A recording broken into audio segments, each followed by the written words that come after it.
রক্ষক রয়েছেন ভক্ষকের ভূমিকায়। খোদ ঝিনাইদহ শহরের আরাবপুরে সড়কের জায়গা দখল করে মার্কেট নির্মাণ করেছে ঝিনাইদহ পৌরসভা। এই মার্কেটের দোকানপাটগুলো ভাড়া দেওয়া হয়েছে বিভিন্ন ব্যক্তির কাছে। একইভাবে ক্যাডেট কলেজ এলাকায় শহরের জায়গা দখল করে গড়ে উঠেছে হোটেল, রেস্তোরাঁ, গ্যারেজ সহ বিভিন্ন ধরনের দোকানপাট। সরকারি জায়গায় দোকানগুলো সরকারি জায়গায় থাকে, সবাই মনে করেন যে দোকানপাট দিয়েছে, দিয়ে বেচা কেনা করে। আমরা আছি, যখন এই সরকার বলবে আমার জায়গা ছেড়ে দাও, তখন আমরা ছেড়ে যাবো, আমার নিজস্ব জায়গায় ছেড়ে যাবো। শহরের মেইন বাস স্ট্যান্ডেও সড়কের জায়গায় গড়ে তোলা হয়েছে অবৈধ স্থাপনা। মহেশপুরের খালিশপুরে অবৈধভাবে নির্মাণ করা হয়েছে মার্কেট। একইভাবে জেলার 6টি উপজেলায় সড়ক, মহাসড়ক দখল করে গড়ে তোলা হয়েছে 648টি স্থাপনা। আরাবপুরি সড়কের জায়গায় পৌর মার্কেট করে পৌরসভারা দখল করে রেখেছে।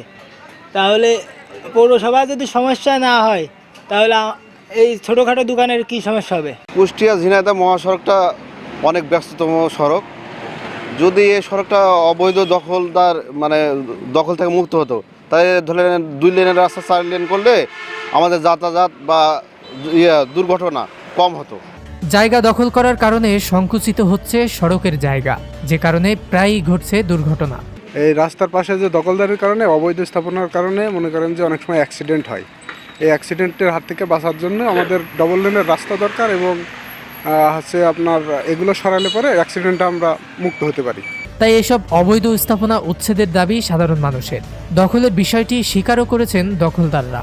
এদিকে সড়কের পাশ থেকে অবৈধ স্থাপনা উচ্ছেদে দ্রুতই ব্যবস্থা নেওয়ার আশ্বাস সড়ক বিভাগের কর্মকর্তার।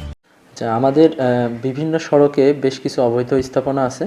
তো এই অবৈধ স্থাপনাগুলো আপাতত আমরা লিস্টের কাজ করছি, অর্থাৎ কোন কোন স্পটে বা কতগুলো সড়কের পাশে কতগুলো অবৈধ স্থাপনা আছে এবং মোট যে অবৈধ স্থাপনা সেটা কত একর জমি, সেই লিস্টের কার্যক্রম চলছে।